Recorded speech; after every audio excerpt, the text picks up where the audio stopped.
Masukin. Itu belum, tapi yang ini belum ya. Belum masukin. Ini belum. Oh ya, kan tinggal nambahin sekilo nanti. Masukin itu. Masukin. Yang mana? Itu. Satu lagi. Jod lah. Halo, ya Allah. Mohon maaf ya kalau ayah sering bercanda ya gini lah gaya aku. Kalau serius-serius amat ngantuk kabeh. Nah, lanjutin. Sekarang, dengerin. Ini bentar. Ini sudah selesai? Belum, masih ada kurang. Tulis bahannya. Untuk khusus untuk generatif ya. Untuk generatif nanti jenengan anggap ini selesai nih. 18 hari selesai. Nanti masukin apa? Masukin booster. Ya, booster. Ya, setelah selesai 18 hari ya. Jadi kan kita udah punya calon untuk 1000 liter dalam bentuk cairan. IBR itu ya. Itu di belakang.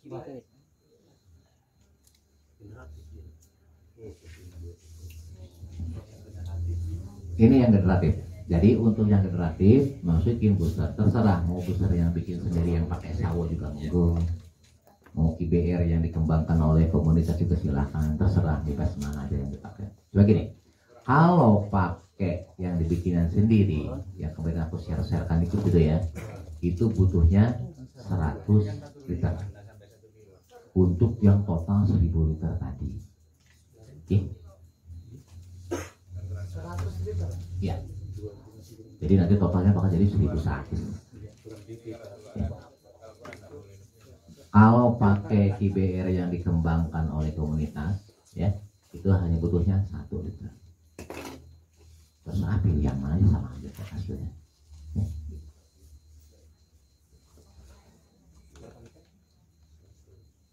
Satu Y. Dan paham? Hanya itu aja penambahannya. Oke. Penambahannya gitu. Tapi awas dicampurkan setelah jadi. Setelah 14 hari. Ya. Apa enggak? Totalnya bakal jadi 1100. Tapi kalau pakai yang dari kita ya 1001 malam. Ada bentuk.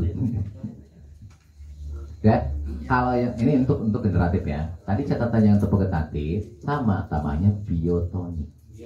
Ya, kalau bikinan sendiri sama 100 liter. Kalau yang dari KP2M cukup 1 liter. Ya.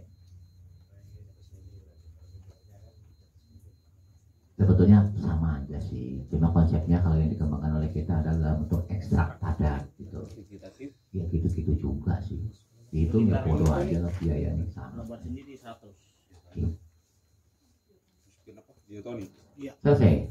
Antum sudah bisa bikin pupuk vegetatif skala 1 ton. Oke. Apa? Sama. 100 liter kalau yang bikinan sendiri. Besok-besok bisa nggak jualan? Mungkin nggak kasih uang kan? Kalau kasih label. Cuma, ada cumanya. Oke. Kalau jenengan buka anggaran dasar anggaran rumah tangga KP2M itu ada salah satu pasal.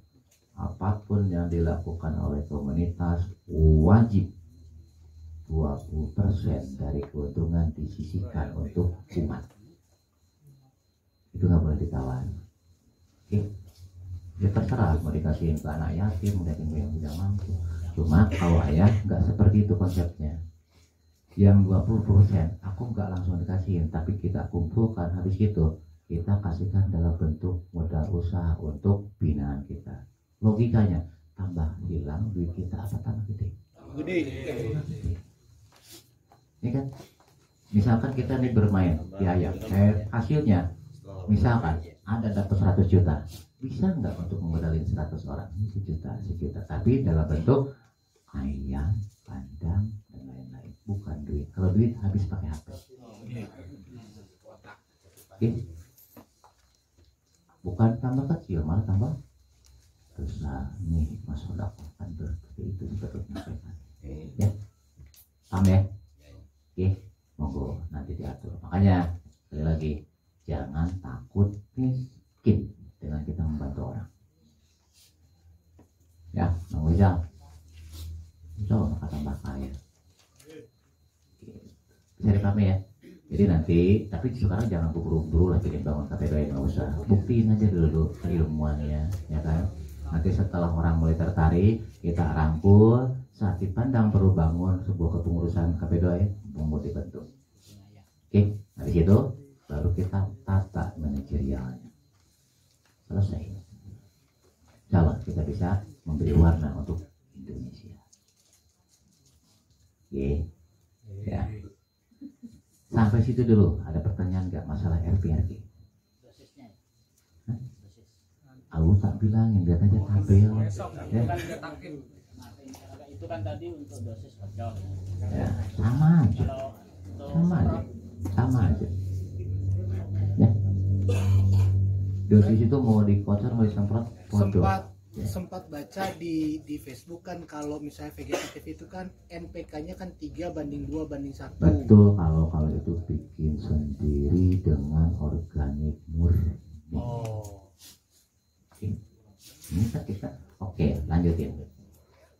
Pasti banyak pertentangan ini dengan bahan-bahan seperti ini.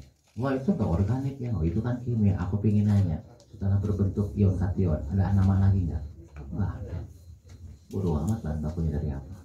Mau dari makhluk hidup kek, mau dari batuan kek, mau dari kimia kek. Saat udah berubah jadi ion, kation, anion, itu nggak ada lagi istilah nama organik apa anorganik. Paham? Makanya aku pernah minta ke yang berwenang, tolong kalau perlu ditinjau ulang nih masalah aturan organik anorganik. Ketika tidak diuraikan, betul. Tapi ketika sudah diuraikan, nggak ada urusan. Amin. Oh, ada lagi nggak sebelum kita lanjut? Pokoknya ngerti telan aja lah ya. Pahamnya di praktek. Balik lagi. Apa? Apakah kalau misalnya kita bikin pupuk tunggal gitu, perbandingan 3:2:1 itu tetap kita pakai? Enggak. Atau Ini kan kita kan dari bahan 1 kilo, Iya. maka harusnya ya 1 juga. oh, Dulu aku pernah ngajarin 321 ketika M-nya diambil dari apa, P-nya diambil dari apa, iya. K-nya diambil dari apa. K-nya waktu itu kan aku ngajarin dari sabut kelapa, ya kan? Aku P-nya dari batang pisang. Dulu Iya. aku pernah ngajarin itu. Setelah tak cek ternyata kandungannya itu harus 321 biar jadi 111. Oh, oke. Paham? Ya sama aja dengan dosis ini gitu loh. Presentasi yang penting endingnya 1 ya. Jadi jangan itulah sulitnya aku kalau menerangkan dalam bentuk tulisan, kadang-kadang pemahaman orang jadi nggak sama. Tapi ini harus. Dah? Ngerti? Harus. Jadi kalau untuk dosis budidaya nanti jenengan silakan lihat aja di tabel nanti ya. Karena kan nggak lama berapa puluh tuh jenis varian yang harus ditanam kan, untuk perkebunan keras gimana untuk ini ada nanti semua di situ ya, kebutuhan masing-masing. Tapi yang penting apa, bikinnya yang harus bisa ya. Nah, iyalah kuncinya apa, bikin RP-nya harus bisa, RP-nya harus bisa, aplikasi manut aja lah. Kenapa? Tiap tanaman tidak sama. Oke, lanjut sekarang pemahaman yang kedua. Banyak orang bercocok tanam kemudian ending-endingnya kurang begitu berhasil sesuai dengan keinginan. Kenapa? Karena kita nggak kenal dengan yang kita tanam. Kita nggak kenal dengan yang kita budidaya. Tanam padi, udah salaman nggak dengan padinya? Butuhnya berapa pupuknya nggak tahu, kapan makannya juga nggak tahu, ya. Buntingnya kapan juga nggak tahu.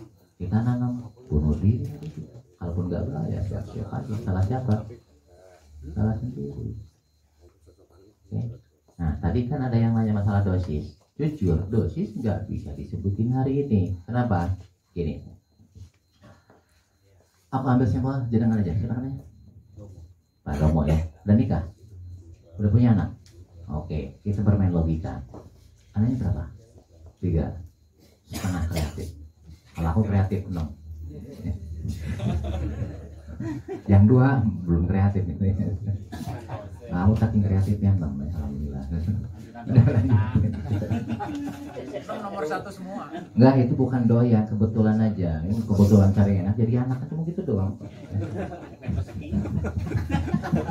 Anak tunggal semua. Udah nih, kalau mau jangan misalkan ibarat kita bermain logika, anggap jenengan ini kita analogikan dengan tanaman ya.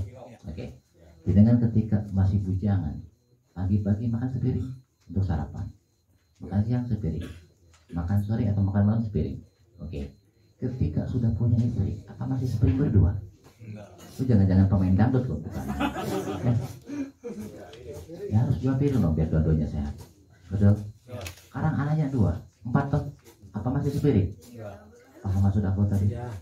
Paham. Jadi apa? Saat nanam dosis gak akan sama dengan saat sudah mulai bercabang, saat berbunga, saat berbuah. Kalau disamain, kasusnya kayak kemarin, keriting lagi, kurus lagi. Kenapa? Ibaratnya logika barusan. Bisa kita satu piring berempat, bisa. Tapi ya kurus kabeh, kurang gizi. Paham? Ketika kita kurang gizi, insya Allah gampang sakit nggak? Gampang. Ya, saat kita udah fit, metabolisme kita tak, coba bener juga, fit juga. Ngapain kita takut dengan virus? Nggak akan ngefek apa-apa. Bisa dipahami? Makanya nanti lihat tampil aja ya. Karena kalau dibilang, nah ini ya, kita kan mau budidaya apa dulu? Apa bisa dosis tanam padi disamain dengan sawit? Ya nggak bisa loh. Tergantung umurnya juga, tergantung bla bla bla banyak. Sama itu nanti sudah tak rangkumkan ya, tinggal kita pelajari aja. Bisa dipahami? Ini tadi bermain logika kayak tadi itu aja. Jadi ketika banyak permasalahan di lapangan, sebetulnya kesalahan sendiri. Apa? Kita sendiri belum ngerti yang mau ditanamnya. Ya wajar lah, hancur ngobrol terus. Coba kalau bisa, maka jadilah pengusaha pertanian untuk minimal diri sendiri. Jangan jadi petani. Nggak akan kaya kalau jadi petani serius. Ya, ngerti ya? Oke, kalau nggak ada pertanyaan lagi, oke. Kalau misalnya apa itu kalau yang pola yang satu lahan tuh berapa macam tanaman itu? Tumpang sari. Nah, tumpang tindih lah itulah. Bagusnya pasangannya apa sama apa yang sekali ngocor itu langsung sekali kerja gitu. Gini, itu kan tergantung lihat fase dan lihat jenis. Misal, jangan misalkan mau tumpang sari antara tanaman sayuran daun dengan tanaman yang berbuah, gak bisa di masa generatif. Maksudnya gini, kita mau tumpang sari dengan kebetulan kita lagi nanam cabai nih misalkan, cabainya pas lagi berbunga, nggak bisa jangan pakai sayuran daun. Itu harusnya masuk vegetatif, paham? Jadi kalau ingin tumpang sari dengan vegetatif saat mulai cabainya baru masuk karena masih sama-sama vegetatifnya, gitu loh. Karena gini. Kalau antum misalkan ini sayuran daun dimasukin dengan generatif pun nggak akan gede-gede, kerdil nantinya. Ya, begitupun sebaliknya. Ketika misalkan vegetatifnya kita kasih dengan sayuran daun kan, misalkan kita masuk vegetatif, terganggu cabenya yang berbunga, rontok nanti. Disitulah kita harus ngerti, paham. Kalau cabai dengan bawang merah? Bodoh amat, yang penting hasilnya yang diperhatikan. Waktu timingnya. Oke. Settingan waktu. Mau dengan apapun monggo. Ya. Aku malah pernah ngawinin. Bukan kelapa dengan singkong, buahnya keren. Getuk.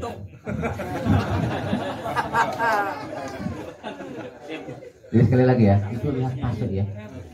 Dengan apapun silakan. Cuma ayah ada saran, jangan ditanami yang kira-kira menjadi inang kesukaan sesuatu hama. Contoh, cabai rentan dengan kutu-kutuan. Sementara kalau kita tumpang sari dengan kacang-kacangan itu menarik daya tarik kutu masuk.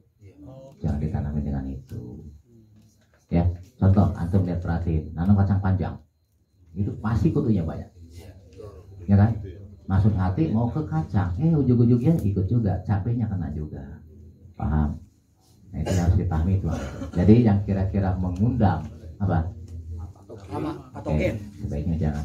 Satu hal lagi contoh, dulu ada banyak tren nanam padi biar cantik, ditanamin lah bunga-bunga berwarna kuning, warna oranye. Cantik kan? Cantik. Tapi besok orang nggak sabrok-abrok. Kenapa? Orang sangit suka dengan warna kuning. Ditanamin lah di tanaman buah-buahan, lalat buah datang habis. Paham? Ya, ini kayak begini, warna oranye kayak gini, lalat buah datang. Gak percaya antum nanti duduk aja di kebunnya, ntar dikerubutin itu. Bisa dipahami? Nah disitulah yang harus dengan ngerti ya. Tidak semua yang orang lain kerjakan baik, belum tentu baik di kita. Lihat kondisi aja. Kalau nanam tupang sari, lihat saat pasenya harus tepat, jangan sampai bertolak belakang gitu loh. Ya. Oke, paham? Oke, gimana? Kan di apa? Di info ya. Bikin super vegetatif ya, lagi jalan seminggu. Tadi sampai air eri ya. Sekarang udah fermentasi seminggu lah, yang 200 liter. Udah masuk air lari dia. Maksudnya gimana pertanyaannya? Ya, Pertanyaannya gimana? Aku nggak ngerti. kan tadi tidak pakai air lari ya untuk Gini, vegetatif. ini pelajaran tingkat 2, pelajaran tingkat 1, tingkat 3 dengan nomor. Makanya aku bilang dari awal tadi, kosongkan hari ini. Itu pelajaran waktu masih SMA. Ini kita sekarang lagi S3 loh. Oke, paham ya? Paham? Jadi yang kemarin ikutin apa adanya sesuai petunjuk yang kemarin. Gak usah berpikir di hari samakan dengan hari ini gitu loh. Nanti kan generatifnya belum bikin ya, generatif. Nah, artinya terserah. Kalau mau bikin yang pola yang lama, ikutin apa adanya yang lama. Jangan digabungkan dengan yang sekarang. Ujung-ujungnya antum akan mumet sendiri. Berarti yang generatifnya yang pola yang sekarang ya. Terserah jangan. Mau yang mana terserah. Cuma gini, jangan digabung-gabung. Ngerti? Maksudnya kan kalau yang Monggo, terserah jenengan. Mau RG-nya pakai yang ini silakan. Mau pakai konsep SG yang lama juga silakan. Terserah kamu. walaupun vegetatifnya yang dulu ya. Monggo. Podo wae. Selama itu dipakai caranya sesuai dengan diarahkan. Paham? Ah, Bolak-balik ya. depok. Paham ya? Paham ya? Jadi gini maksudnya. Ya bisa nggak aku pakai pola SG super generatif? Ini dirinya gitu-gitu juga kok. Bedanya SG bukan bionuklir. Ini bionuklir, ini bisa sekilo. Yang kemarin kan harus sekian kilo. Tapi jangan dicampur aduk, mumet sendirilah di malahan yang bermana-mana. Oke. Mau pakai pola yang daun-daun 2014 juga silakan aja, tapi harus konsisten di situ yang dipakainya. Jangan dicampur aduk, pusing sendiri di malahan. Ya. Bisa dipahami? Ya. Oke, paham ya? Makanya aku bilang, ketika sesi hari ini, maka hari ini yang dipakai. Yang lama, wih, tinggalin aja. Ya. Boleh nggak digabungkan dua-duanya? Ya, tapi harus konsekuen. Yang lama mau dipakai emang enggak, tapi aturan yang lamanya dipakai beneran gitu loh, jangan dicampur aduk. Gitu. Bisa dipahami? Ya. Dah, lanjutin. Masih berkaitan dengan pertanian ya. Pupuk sudah, vegetatif sudah, apalagi tadi? Generatif sudah. Tinggal gimana cara menanggulangi? Oke. Cara bikin apa? Cara bikin Roma ya. Nah, bikin Roma. Sekarang gini. Bahannya udah tahu. Gampang kok. Lihat aja di grup atau di posting.net sama. Cuma yang terbaru, ayah tambahkan akatuba ya. Kalau ada. Ya, akatubanya nggak ada. Boleh nggak? Ya mau gue versi yang mana aja yang kita kan pakai. Yang penting kuncinya apa? Komposisinya harus sesuai dengan versi yang mananya gitu loh. Jangan sampai gini, di